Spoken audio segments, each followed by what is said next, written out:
NEET और UGC net परीक्षा विवाद के बीच सरकार का बड़ा कदम, पेपर लीक और नकल रोकने के लिए लोक परीक्षा कानून 2024 की अधिसूचना जारी की।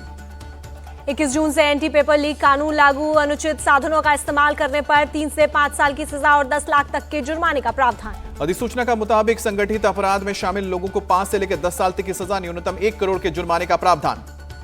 एनटी ने CSIR यूजीसी नेट की परीक्षा स्थगित की। 25 से 27 जून के बीच होने वाली थी परीक्षा। गुजरात और बिहार के बाद अब झारखंड से जुड़े नीट पेपर लीक के तार, पटना में बरामद नीट पेपर के जले बुकलेट के हजारीबाग से लीक होने की आशंका। एनटीए ने शिक्षा मंत्रालय को दी जानकारी। सूत्रों के मुताबिक जले बुकलेट पर मिले नंबर के मुताबिक हजारीबाग के एक सेंटर से पेपर लीक होने की आशंका। बिहार पुलिस की इकोनॉमिक ऑफेंस यूनिट ने तेजस्वी यादव के पर्सनल सेक्रेटरी प्रीतम कुमार को भेजा नोटिस, पूछताछ के लिए आज किया तलब। पेपर लीक मामले पर बोले तेजस्वी यादव, मेरे पीएस को बुलाकर पूछताछ क्यों नहीं करती सरकार, मेरा नाम घसीटने से कोई फायदा नहीं। तेजस्वी यादव ने सरकार पर लगाया बड़ा आरोप, कहा कि पेपर लीक के मास्टरमाइंड को सरकार बचा रही है।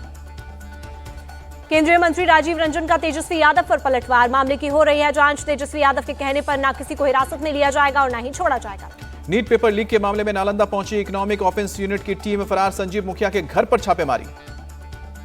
राहुल गांधी ने नीट के परीक्षार्थियों को दिया भरोसा, कहा आपके संघर्ष में सड़क से लेकर संसद तक इंडिया आपके साथ है। पेपर लीक रोकने के लिए यूपी सरकार की नई नीति, एग्जाम के लिए 4 एजेंसियों की होगी अलग अलग जिम्मेदारी।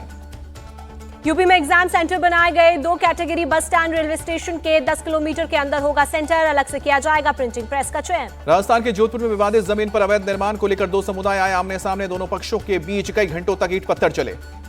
एक पक्ष ने दूसरे पक्ष के घरों पर किया पथराव, दुकान में भी आग लगाई, हालत काबू करने पहुंची पुलिस टीम पर पेट्रोल बम से हमला, पुलिस बल ने हालात को किया कंट्रोल। दिल्ली की जल मंत्री अतिशी के अनिश्चितकाल के अनशन का भी आज दूसरा दिन, इंडिया गठबंधन के नेताओं से साथ आने की अपील। अतिशी ने हरियाणा पर पूरा पानी नहीं देने का लगाया आरोप, कहा जब तक दिल्ली के हिस्से का पानी नहीं मिलेगा डटी रहूंगी।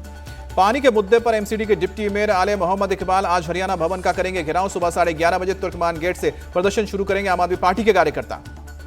बीजेपी ने आप पर पानी की कालाबाजारी का लगाया आरोप, कहा हरियाणा ने साफ किया दिल्ली को जितना पानी चाहिए उससे ज्यादा दे रहे। अभी जेल में ही रहेंगे अरविंद केजरीवाल, ईडी की याचिका पर दिल्ली हाई कोर्ट ने फैसला सुरक्षित रखा। केजरीवाल की जमानत पर लगे स्टे पर सुनीता केजरीवाल ने कहा, ईडी इस तरह हाईकोर्ट पहुंची जैसे Arvind Kejriwal is the most wanted terrorist of India. Rouse avenue court से केजरीवाल की बेल ऑर्डर की कॉपी आई सामने, कोर्ट ने कहा कि मनी ट्रेल साबित नहीं कर पाई है ईडी। बांग्लादेश की पीएम शेख हसीना आज पीएम मोदी से करेंगी मुलाकात, तीस्ता जल बंटवारा सहित आर्थिक और रक्षा के मुद्दों पर होगी द्विपक्षीय बैठक। 24 और 25 जून को होगा नए संसद के शपथ ग्रहण, 26 जून को लोकसभा अध्यक्ष का होगा चुनाव। संसदीय कार्य मंत्री किरण रिजिजू बोले, कांग्रेस ने प्रोटेम स्पीकर को मुद्दा बनाया, शर्म आ रही है। भर्तृहरि 7 बार के सांसद। केंद्रीय वित्त मंत्री निर्मला सीतारमण की अध्यक्षता में आज जीएसटी परिषद की बैठक, वित्त राज्य मंत्री पंकज चौधरी और राज्यों के वित्त मंत्री शामिल होंगे। वित्त मंत्री निर्मला सीतारमण ने की प्री बजट मीटिंग, किसान संगठनों और कृषि अर्थशास्त्रियों से की बात। मुश्किल दौर से गुजर रहा है मणिपुर, सीएम वीरेंद्र सिंह बोले, हमारी सरकार समाज के बेहतरी के लिए रास्ता बनाएगी। अहमदाबाद को 30 स्मार्ट स्कूलों की सौगात, गृह मंत्री अमित शाह बोले, सभी सरकारी स्कूलों को स्मार्ट स्कूलों में बदलने का काम पूरा हुआ। बनासकांठा पहुंचे गुजरात के सीएम भूपेंद्र पटेल, सरकारी योजनाओं का प्रचार किया, ग्रामीणों से बात की। यूपी के फिरोजाबाद में चोरी के मामले में जेल में बंद आरोपी की मौत के बाद बवाल, मृतक के परिजनों ने पोस्टमार्टम के बाद शव को चौराहे पर रखकर लगाया जाम। मौके पर पहुंची पुलिस की टीम पर पथराव, मृतक के परिजनों और स्थानीय लोगों के बीच पुलिस के साथ मारपीट, पथराव और तोड़फोड़ के बाद आगजनी। पुलिस ने लाठीचार्ज कर भीड़ को खदेड़ा, करीब 10 लोग हुए घायल, परिजनों का आरोप युवक की मौत पिटाई से हुई, चोरी के झूठे आरोप में गिरफ्तार करने का आरोप। मुंबई में समंदर पर बने 21 किलोमीटर लंबे अटल सेतु में कई जगह दिखी दरार, शिवड़ी से नवशिवास के 18,000 करोड़ की लागत से तैयार हुआ था पुल। महाराष्ट्र कांग्रेस प्रमुख नाना पटोले ने किया अटल सेतु का दौरा, राज्य केंद्र की बीजेपी सरकार पर लगाया भ्रष्टाचार का आरोप। एमएमआरडीए ने नाना पटोले के आरोपों को बताया बेबुनियाद, कहा कि अटल सेतु में किसी तरह की दरार नहीं है बल्कि अप्रोच रोड में मामूली दरार पड़ी है। दिल्ली के निलोठी गांव में एक फैक्ट्री में लगी भीषण आग, काफी दूर से दिखाई दी लपटें, आसपास के इलाकों में मचा हड़कंप। दमकल की 28 गाड़ियों ने काफी मशक्कत के बाद काबू पाया, हादसे में किसी के घायल होने की खबर नहीं। ठाणे में फुटबॉल टर्फ क्लब में दूसरी सोसाइटी की शेड गिरने से 7 बच्चे घायल, क्लब में फुटबॉल खेलने गए थे 17 से 18 बच्चे। घायल बच्चों को इलाज के लिए अस्पताल में कराया गया भर्ती, शिवसेना विधायक प्रताप सरनाइक ने अस्पताल जाकर घायल बच्चों से मुलाकात की। एनएसजी के साथ दिल्ली पुलिस के जवानों ने की मॉक ड्रिल, बीती रात पुलिस हेडक्वार्टर में एक्शन में नजर आए जवान।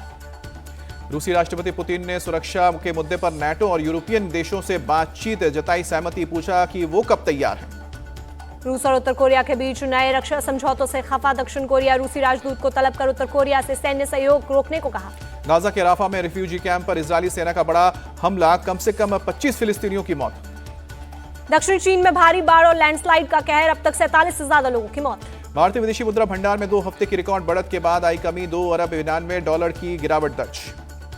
गोवा में पेट्रोल और डीजल पर वैट में की गई बढ़ोतरी, आज से पेट्रोल ₹1 और डीजल 36 पैसे महंगा। T20 वर्ल्ड कप के सुपर 8 में आज भारत का बांग्लादेश के साथ मुकाबला, एंटीगुआ के सर विवियन रिचर्ड स्टेडियम में रात 8 बजे मैच।